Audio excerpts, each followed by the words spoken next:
The most surprising thing about ordinary dreams is that we're not surprised when they appear, because it's a complete failure of reality testing. There's something very similar happening every moment of the day when we're thinking and we're unaware that we're thinking. I mean, you're making a cup of tea and you're thinking about a meeting that you're going to have in 5 days, and you're getting anxious, right?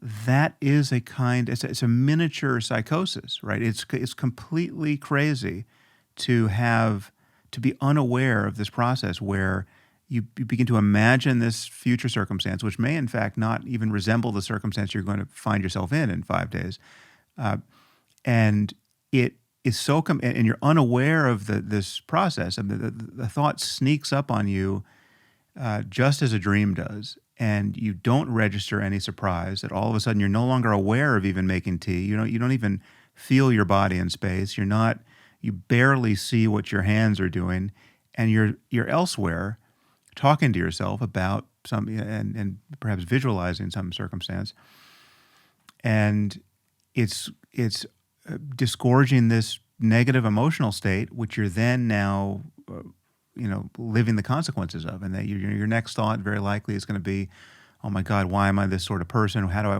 why am I anxious about public speaking? I got to, maybe I should go to Toastmasters. And you're thinking, right? And you're unaware of this conversation, and it is completely trimming down your mind to conform to this, in this case, an anxious state. I mean, this is the character of our lives, moment to moment, when we don't see a difference between being identified with thought and just recognizing thought as this automaticity that just appears in consciousness all by itself. So, I mean, there's something very similar between ordinary thinking and ordinary dreaming, and there's something similar between those two states and what we recognize to be psychosis in people who are actually mad and walking the streets and talking to themselves and talking to people who aren't there, and it just living out the consequences of their psychopathology in front of all of us.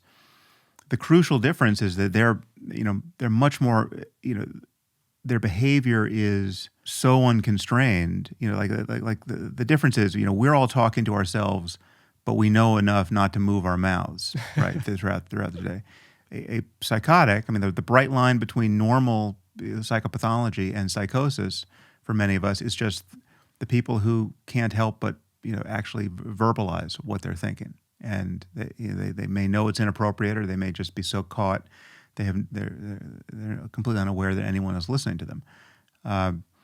But we have this basic psychosis already in normal consciousness. I mean, we are talking to people who aren't there. You're talking to you when you're rehearsing the argument you just had with your mom or your wife or somebody in a store, and you're playing it out in memory, and it is kindling this negative emotion of anger or impatience or frustration or regret or whatever it is, and you're not aware of all of this, and you may be driving your car, and you're having this conversation covertly in your head.